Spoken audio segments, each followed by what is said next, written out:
Intravenous therapy is one of the most essential medical procedures, delivering fluids, medications, and nutrients directly into patients' bloodstreams to address various health concerns. However, due to the circumstances that IVs are often used in, along with how they are administered, they pose high risk of infection. Central lines in particular, positioned closer to the heart, pose a higher risk than peripheral lines due to bacteria having direct access to circulation to the rest of the body. This is oftentimes due to frequent handling of IV lines or compromission during routine checks. How do we solve this issue? We created a remotely accessible and remotely controllable IV infusion pump made from Raspberry Pi 4s, ESP32s, and servo motors, reducing the risk of sepsis through central line associated bloodstream infections by reducing nurse-patient interactions and also allowing patient needs to be met in a more timely manner. That said, what led us here?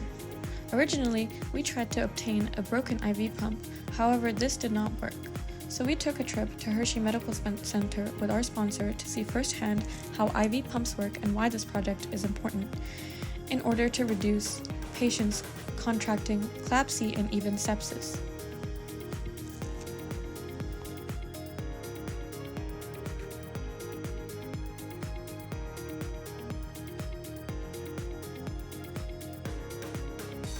After some brainstorming, we came up with a design in which a servo motor would clamp down on IV tubing at different degrees to allow different rates of flow.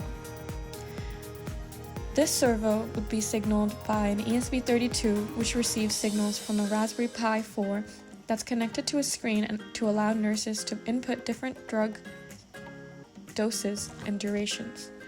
However, we did not have access to IV bags at the beginning, so we made makeshift IV bags out of Ziploc gallon bags and latex tubing for the first prototype, which can be seen in the following video.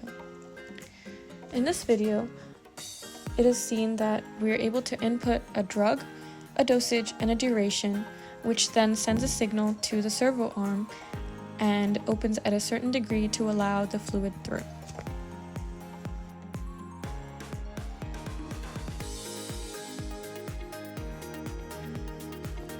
We were able to showcase this to our sponsor for approval, and after receiving approval, we made final iterations to streamline our design and make it more presentable.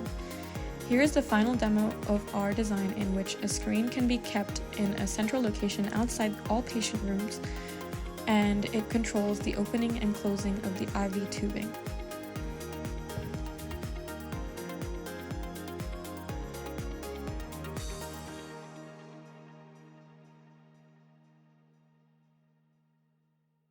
Here is our team, including our sponsor from the PSU Center for Immersive Learning, Vincia Pandian, and thank you for your time.